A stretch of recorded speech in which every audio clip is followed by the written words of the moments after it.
a while. Why don't we bring up Chris and Melissa Lamartina will talk about this movie.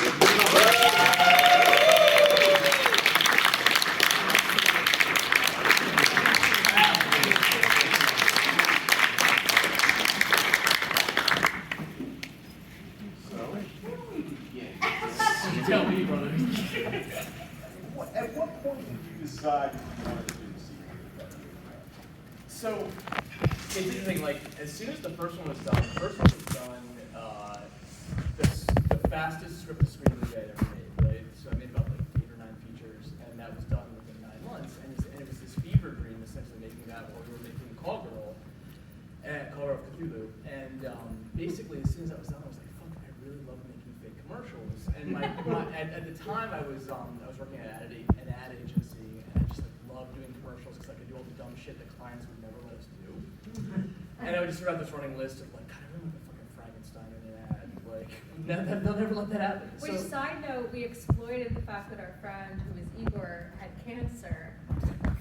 He usually has a full head of hair. Yeah, And, so I was like, hey, Bobby, would you mind playing Igor now that you're going through chemo? That's really awful. Yeah. That's who I am. Okay. So, but like that being said, like I started. Justify it. It was the 90s. It was no, but like so basically the situation was like as soon as the first movie was done, I was like, there's something about like making fake archival content that really attracted me to storytelling. Like the idea of like I'd written a lot of like traditional like 3-act structured screenplays, but there's something about storytelling just through weird formats that I couldn't necessarily do in other types of films. And then a couple years after we made the film, I was still like, man, could that nostalgia that exists for the 80s exist for the 90s? And I think back then that didn't really exist yet. Now it's really becoming more prominent. So I started seeing like, could I try some 90s commercials? And the first commercial I made was the Achilles, the shoe commercial with the guy outrun your dreams. And I was like, yeah, I think I can do this. So. Now, because you decided to tackle 90s, it's obviously way different than the 80s because, like, as you saw, like, WNF had been co-opted by ACE, which was a corporation that started, like, buying out all the These UHFs. small, yeah, right? exactly. Yeah. So it's one of those things that's very historically accurate, but, like, were you concerned that you were, like, tackling a topic that was, like, very centric that you would have to look through the 90s to understand? Yes.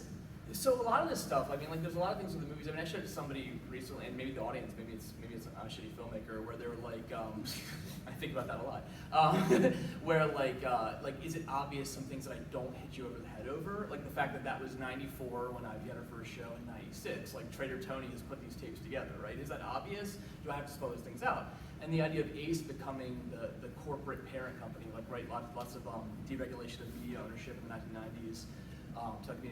Telecommunications Act, back in '96, like all that stuff. Like, if I go into too much detail, is that a disservice to the storytelling, right? Whereas just like you can just know that stuff, or you can just sort of like feed into it and just make it subtle.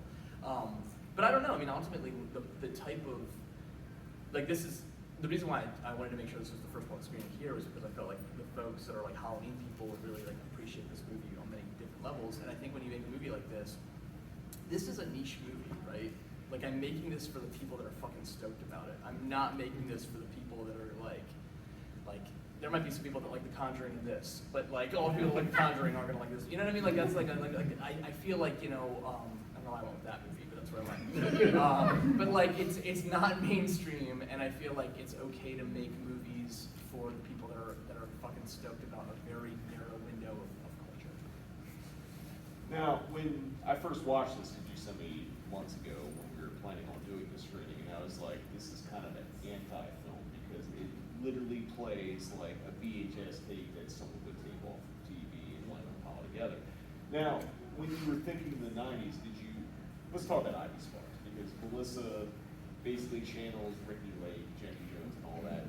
Was that something that you felt like you had to tackle? And like, Melissa, how did you decide to tackle that?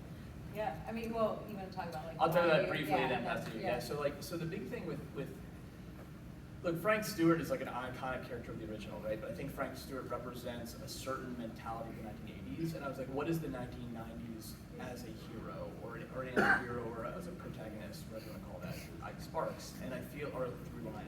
And I think the idea that the 90s is more progressive than the 80s, but there is certain senses a shallowness, I would say, to the progression of the 1990s, you know? Yeah, because it's like, it's not really progressive so much as like exploiting the, you know, like you think about like those little tags of like, are you having the baby of a relative and all those kinds of things. It's like, yeah, we're tackling these things and we're having like these really freaky stuff, you know, on our show, where it's like, not really progressive. It's like you're kind of like pulling these into the fold because you want to like tell those stories in a way that's like salacious. And get ratings. Yeah, and not so much because you really Self-serve. want to like tell those people's stories to like give them a spotlight that they deserve or that they, you know, to like really work through these issues. It's like we don't really care as the producers of the Ivy Sparks show whether Heidi May has closure, but we want to like see Heidi May. She fucked a ghost. Right, we want to Yeah, see her yeah. tell her husband that Yeah. she fucked a ghost, Yeah. and then like, you know, hilarity ensues. But like as far as tackling Ivy, like for me, what's really interesting is that jump between the Ivy Sparks show and the out there part, because like Ivy clearly does not want to be on out there. You know, it's like it's Ivy's way to stay relevant, and so that was sort of the linchpin for me. It was like how much this woman just really wants to stay on that track, perhaps to become Veronica Stanzi, who she idolizes. You know, we were talking a couple of days ago just about like one moment that I love is when we talk about the burgers and talk about these people who have died, and then Ivy immediately just asks if their niece has met Veronica Stanzi, and then her takeaway is just like, wouldn't a live Halloween broadcast be fun? Well, we just talked about that on that live broadcast, 5 people lost their lives, you know? Like there's this cognitive dissonance that's just really about like Ivy being so hungry for her own personal goals. I mean, it's kind of what the 90s were. Exactly, yeah. Which is, and this is something I'm gonna ask you guys about, with like, how did commercials change from the 80s to the 90s? Because, you know, nostalgia-wise, like, I was born in 1980, so I watched shit in the 80s, and then, but really, because I was 10 in 1990 on, I watched a lot of the 90s stuff, and like, there's definitely a shift towards where we're at now. Do you wanna talk about, like, how you, like, Yes, I mean, tackle like, fortunately, my lack of talent evolved perfectly from the 80s to the 90s in a couple of years between WF to out there on the Mega Dave. But like, what I will say is, when we made the original WF, I could make 3 or 4 commercials a day. Like, I could literally go through either stock footage or whatever and like cut those up, and they're very easy. The 90s stuff, because it was a little bit more, like there was sort of like the morphing stuff, and like the Zara potato and things like that.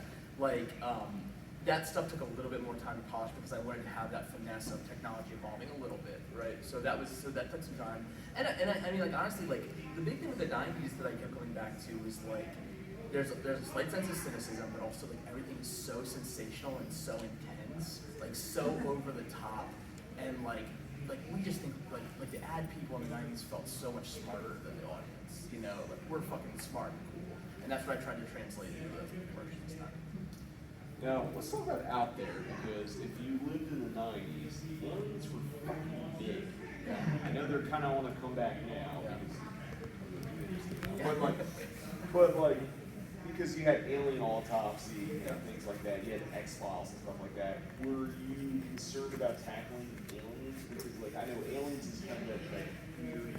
Well, so I would say, like, for me, the big thing this time was like I wanted to make a movie that wasn't necessarily a horror movie. Like, so like the whole thing with this was like, okay, like what does the 90s represent for me? And I was like, I didn't want to make another fucking ghost movie. Like, I generally not really interested in that stuff. And but making Haunted House movie original film was, you know, important because that was a thing.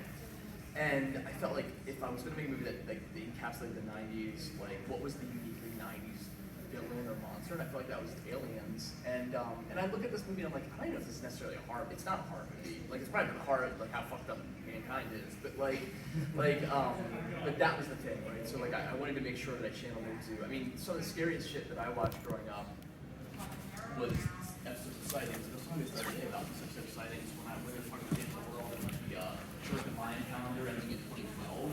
And I remember being like a child and being like watching that and be like, all right, in 2012, I'll be like in my whatever 20s or whatever. I guess my life will be okay. If I have to die then, okay. I promise. I'm sure I have a good life till then. But yeah, like literally, like sightings felt scary because they presented it as truth, you know? And it was hosted by Riker from Star Trek Next Generation. That was on TV all the time. Now, I guess like, just looking at eras, because like, I feel like what this does, and I'm not trying to toot your horn, but like, I feel like what this does better than the original WNF is it captures the era, because like, there's so many fucking weird things that happened in the 90s that you touched on, like everything from the denim commercial to like, you know, just people going to jail and then like still trying to make money and stuff like that. Like, when you guys were working on commercials and stuff, like, was there a certain set of things like these are the things we need to hit, or was there just a sense of memory that you had to like, yeah, that's a fucking. No, I mean, this one was a lot different than the original in the sense that I spent a lot of time researching what I wanted to talk about. Like, so there was a couple things here. So like, the commercials came a couple different ways. Like, we would watch a ton of commercials and figure out like, oh, we should really talk about these things because they feel very culturally relevant for that era. But I did two things. One, I wrote the list of like what I thought was quintessentially 90s, what I remember from growing up and watching a lot of media. And then, but I also went through, I love stock footage. Like, I fucking love it. Like, one of my favorite pastimes is like literally just cruising stock footage sites and being like, why the fuck would somebody even shoot that? Like, how could I ever use that? And then I'll like catalog that in my head and I'll figure out a way to do it. So like, while I was like simultaneously researching 90s stuff and thinking like what I wanted to talk about, I was also going through and like the Essential Vibes spot, which is, you know, pure nudes. I remember that started with, why is this fucking stock footage? A guy playing violin in a field of poppies? Like, what would I do with that footage? I was like, oh, dude, you put that some fucking weird, like, you know, like some sort of weird, like throat singing, and the perfect CD collection.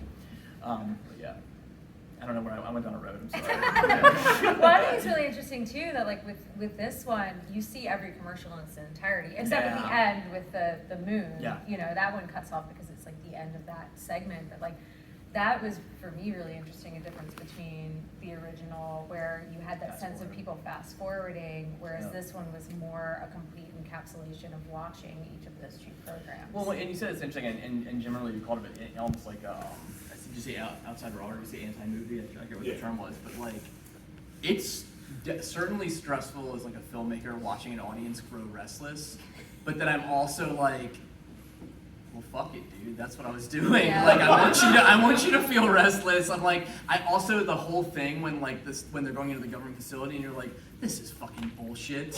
Like this, like how bad of a filmmaker is he, or is like, am I supposed to believe this is real? Well, that you know? was a really hard line Yeah, too, was that yeah. when we filmed that scene, we had a lot of discussion over like, how good of an actor is Ivy? Right. You know, Yeah. and like, is she actually able to sell that this is real because she knows Yeah. it's not real all along? So like, walking that fine line of like Ivy being able to like sell it enough on TV, but not enough that you're like, oh, Ivy should be an Oscar-winning actress, you know? But it is a certain thing there where it's like what is that line, right? With like and that's what I like about this movie, because you're fucking with perception of reality, because like, okay, if this was truly taped off TV, like things would be awkward, things would be uneven, the pacing wouldn't be great. And I'm okay with that, but I know a lot of audience members, generally a lot of fans won't like that. And I kind of have to make peace with that, because ultimately that's like, I want to be uneven by design. Well, you're creating an experience. Well, that's the not- big thing. that's- It's not yeah. a fucking movie, it's an Right. experience. Yeah. I mean, it's a time capsule, even though Yeah. what obviously it was made in the 90s, but it feels completely like the 90s. Yeah. But speaking of acting, we need to talk about George Stover, who's been in. My third grandpa. George Stover, if you don't know, has been in like a bunch of Harvard. Yeah, John John Waters movies Waters, and yeah. Don Dohler. So Yeah. George, He's an institution of Maryland. he is, he Yeah. really is. So like, it's like in Baltimore where we're from. I always joke he's my third grandpa because I'm just really close with him and I love him to death. And I felt like this role, he plays Reed Richmond, if it isn't obvious. And for me, it was like Reed Richmond, like that's, like George has me walk into his house, which is just a disaster. And I said it respectfully, George. He loves me, whatever. But like he has this whole shelf of just like VHS copies and DVD copies of those are all the films he's in, and he'll tell you about them. And it's just like, you know, it's he just like kind of reminds me of like old Hollywood in a certain respect. Like, you know, like that, like he's a star even when like he's literally like during the pandemic he was like self-filming roles for a bunch of like low-budget movies and but like he still has that prestige to him that I just love. And I tried to translate that into a character for him because I thought he deserved it. He's the Peter Vincent to my Charlie Brewster. What I like what you did with Stover in this one was that it basically built up and it paid off at the end, because like every one of his fucking like plugs is just ridiculous. Yeah. And like every movie he's been in sounds like either the greatest movie or the shittiest movie. But I also think it's interesting too, because like to go back to the idea of this being an anti-movie. Okay, so like I'm sure we have some filmmakers in here. Like when you make a screenplay, right, it's use it or lose it, right? Everything's a fucking setup that has to be paid off, right? If there's a gun on the wall in Act 1, it's gonna be fired by the end of Act 3. When you make a movie like this, you have to have window dressing. You have to have things that are just there, just to be there. And like, so when things are paid off, like George coming out in the alien mask, it's like, oh fuck, that wasn't just some weird fucking thing. Like it feels like it's way more of a surprise. It's way more of a reversal of expectation because you think everything is a throwaway component. Now, Melissa, like you had a journey because obviously you went from like talk show host to being stuck on a show on syndication that you're just hoping to keep getting paid. Like what is the journey like for that? Because like it's really difficult because you can tell when people are like, hey, let's talk about your old life, and you're like, fuck you. Right, yeah, because I mean, you know, she thinks that's her ticket, like that talk show that she's going to be, you know, Veronica Stanzi is sort of the analog for like Oprah's trajectory of just like, you know, local to then talk show to then stardom, you know, what's in the middle, we don't really, you know, like whatever, we'll work that out when we get there. So for Ivy, it's just like whatever kind of like keeps her on that goal. And I feel like she realizes perhaps partway through that out there, because in my mind, they've already filmed like some of what's going to be coming out in April, but that's all isolated. She can be really dramatic and uncover the skeleton that we see in the promo and all that.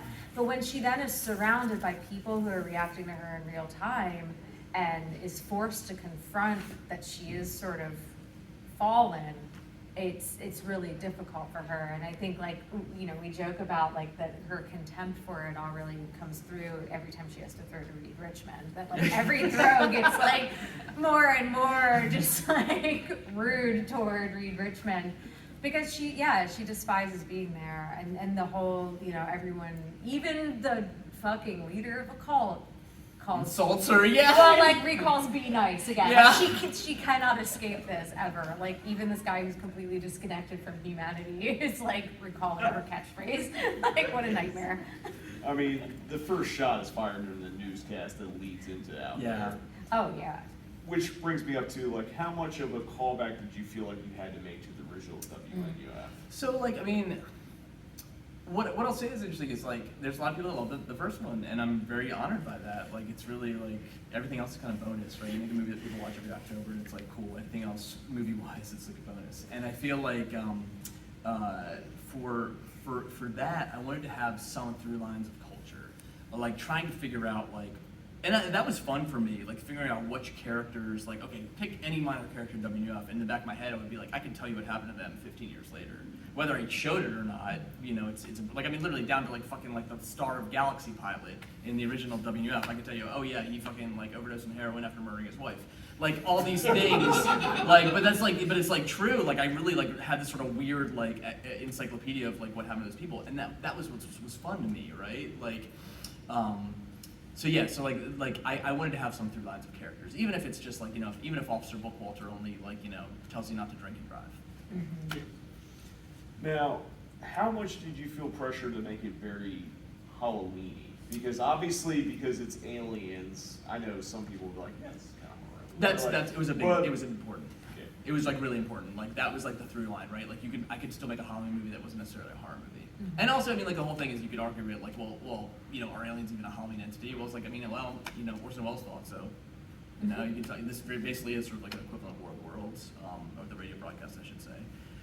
And somebody called this out that I didn't realize it was the first joke we make that Reed Richmond says is the H.G. Wells thing about the Morlocks, which is not true. None of those things are fucking true. But like is like H.G. Wells. So you talk about like the idea of like that connection setting up like a hint that War of the Worlds is going to be the ultimate payoff, like a fake alien invasion. Now, you guys shot this pretty much during COVID and right after it. Like, Yeah, it sucked. Yeah. How challenging it is. Like, I get sucked up. Like, how'd you go about it? Because obviously you had to fill cast for like the Ivy Sparks shows Yeah. and the barn Well, dance and yeah. various commercials. Like, how'd you go about shooting all We this were stuff? supposed to shoot that Ivy Sparks audience scene in April of the beginning of COVID, you know, Yeah. so Easter we weekend. obviously canceled that. And we were supposed to shoot it all together, you know, like all of the stuff on stage and all the audience. And as we moved through COVID, like we started figuring out like what was the safest to shoot at any given time, you know. So we started out with, first of all, I play almost every alien except for the one in the transmission. Like- Melissa also plays the Primal Fruit Juice Bigfoot. Yep. Like Yeah. like so many fucking things where it's someone in a suit is Melissa. It's I was like, me. because we were like, you know, stuck in house during like lockdown. We have a green screen in our basement. Yeah. Yeah. So like literally like, what the fuck can we film? Because Yeah. we can't film with other human beings right now. Yeah, or like the alien creeping in the bushes. That's just our neighbor's house that we were just like, they won't Yeah. mind. Well, they weren't living there then. Yeah. It was like, yeah, they were selling So it, we started yeah. figuring out like what we could shoot safely. So we would do things like leave wardrobe on our porch, like the Bookwalter scene. Yeah. And we set that up at, you know, by a tree in our neighborhood with the camera a safe distance away. He came while we were in the house and got the wardrobe off the porch and changed and went to the tree. And then we, you know, so we could keep that distance. Yeah. And then Yeah. we just sort of like, as things got safer and safer and people started getting vaccinated, we could be like, okay, we can have one actor in our house and we'll all be masked until like she has to be on camera. Like when we shot the Heidi Mae interview scenes and Yeah. things like that. Yeah. And then finally led up to when it was safe enough to do the audience scene. But I think we really benefited in the end because we ended up shooting everything that was on stage for Ivy and then everything in the audience Yeah. in two separate locations And on I- two separate dates. And I think it was stronger for it. I got that idea from watching the commentary for Death Row Game Show because, like, literally, like, oh my God, Mark Bureau was like, he talks about, it's like, yeah, I just used all the audience angles from the Muppet movie, and I was like, holy shit, not even like the same guy, like, they like, you just use like a different like audience shots of another movie, and then I was like, well, I can do it then if I Yeah. those things. It's like I was inspired by Death Row Game Show. There's worse things to be. Now, okay, man, I enjoyed it. Now, you also had some cool cameos in there. You had Ted come out. Yeah, yeah. Ted Is that- Dagan, yeah. How'd you get him to show up for that? Brian, no, Ted is just like, he was a big fan of the original movie. I mean, like, you know, I fostered a lot of friendships, with folks that were really fans of the original film. Even like, when people pick up the DVD, which we have for sale, this weekend, there's things that you'll see on the DVD, like, that are just folks that just, like, really the original film resonated with them, and we leave them in. But Ted, I'd actually met Ted years ago because I made a film called President's Day, basically a high school student council election, where a main actress is Abe Lincoln is killing all the candidates for student council, sort of like a hard version of election. And Ted was working the, it's like a long story to tell you how I know Ted, but like, but he does PR, and like I met him at a screening of Pebble with a Shotgun. I gave him a DVD of President's Day, and he was just one of those kind people where 9 months after giving someone a screener, if you don't hear back from like giving someone a screener in 9 months, you're like, oh, that person never watched that, right? But like Ted wrote me this like sweet essay about how much he loved my slasher movie, like my little like $5,000 slasher movie. And I was like, okay, you're gonna be my buddy for life now, because that was really sweet of you. And then we like stayed in touch, and yeah. So. Now, I'm just trying to think here. Like, originally in WNUF, the original, you had other people contribute commercials. Yeah, like you. Yeah. Parents Against Partying right here. Hey. But this time, and I'm assuming because of COVID and all that, you ended up doing the bulk of the work. It was all myself this time, and like that was mostly because I was really stoked about it. Like I really loved it. Like honestly, there's just something really like liberating about making these short form content like pieces. I love doing it. And there's stuff that we didn't even end up including in that, but like, are they on the DVD, like the pirate commercial? Is that No, on so there? okay, so I should It's, say I mean, we set up like a whole, like we made a little like pirate castle and like Action figure sand commercial. for an action figure commercial, and it's just like had friends come over. We were like, which of our adult friends have childlike hands? that was the Like we calling made a on whole Facebook. list. Yeah, we're like, which friends do we think? Do you have can- dainty yeah, hands? Yeah. Yeah. So we got some. We got some really dainty but it's hands. not even on the screen. We gotta. Well, I will say this is probably a good opportunity to talk about all this stuff with like when you make a movie like this, and when you have time to do it. This movie took like 5 years to make. You can do whatever the fuck you want because you're in the driver's seat and there's no like time crunch, or the time crunch is by your own design. So there's a couple things here that people would be interested to hear about. There's an alternate cut of the movie that will premiere at the Nightmares Film Festival in Columbus, Ohio, in late October, where it's literally 4 minutes of different commercials swapped in. And that's not on the DVD. Like literally, you can't get this commercial anywhere except unless you see the film publicly at Nightmares Film Festival in October. And then the other things about it is we did a lot of world building content. Like, so the Nailbiters books, the ads for the Goosebumps ripoff, those are 2 actual full novels. Our friend Jessica McHugh wrote There's a Mummy in My Locker and Phantom of the Water Park. Phantom of the Water Park. And then Immortal Dagger, Stefan's band from the Mainstream Makeover, they recorded a 4-song EP as Immortal Dagger. So that exists. And then, but my favorite thing about it is, I like a lot of the stuff like this, and this is the experience I was trying to harp into, is when I was a kid, like if I wanted to watch the alternate ending of Army of Darkness, this is before that was on a disc, right? I would have to go and get a bootleg tape, and I would get it through a mail order catalog. And there are a handful of like Video Search in Miami, or Sinister Cinema, or like the Fox Enterprises catalog of Carnage. These are mail order catalogs where you get this stuff. And as part of the backer campaign for this, certain levels got a printed catalog of Trader Tony's Tape Dungeon catalog. And it's literally during lockdown. I was like, what the fuck are we gonna do? We would get drunk and come up with ideas for movies, and we would. I wrote 350 fake movies that you could order from Trader Tony's Tape Dungeon. That like little blurbs, right, like a couple sentences a piece. But that was the whole thing. Like the idea of that world building experience was really important to us. But all of these things too, like there it is. There's the catalog. Make sure it's not upsetting. Yeah. Whatever way it is. So the catalog, the novels, the CD, those are things backers didn't even know They were getting. Like when they signed up to back the project. We just decided like, oh man, would it be cool if Nailbiters books actually existed? Like, let's make that happen. Yeah. You know? Yeah. Now, you tackle 80s, you tackle 90s. Would you ever attempt to tackle like post Y2K? Yeah. So like, I don't know if I want to do a third one, but I will pitch it to you guys if you care about it. So the third one would take place in 2004. It would be about, that sort of Iraq War era, post 9/11, George W. Bush administration, and it would be about our obsession with celebrity culture, sort of that VH1 era, and it would be called Celebrity Exorcism. And that's what I would do, but ultimately, like, I got some other things I want to do before I do that, or who knows, who fucking knows, yeah? And maybe Ivy Sparks will get redeemed. I mean, maybe she's a washed-up star that gets redeemed on Oh, on Celebrity the reality Exorcism. show? On Yeah. a reality show in 2000s? Yeah. You bet That your sounds ass on about that. right. That sounds like the trajectory. Yeah, for and maybe sure. we'll introduce a Donald Trump. I'm just joking. Oh, No. God. Yeah, no. Let's not I do quit. that. Let's pretend that area. But, does anyone have any questions in the audience? Right there. With the success of the first movie, how did that really inform the second film, other than a bigger budget?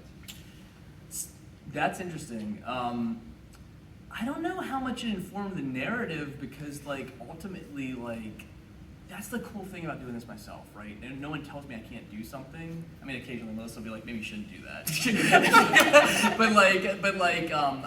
It wasn't like that's. I mean, early on, a couple people hit me up and were like, we want to fund the WNF sequel, and then they would give me a bunch of that was like a joke, right? I was like, I'm not going to sell you the rights to the fucking sequel for that money, but whatever.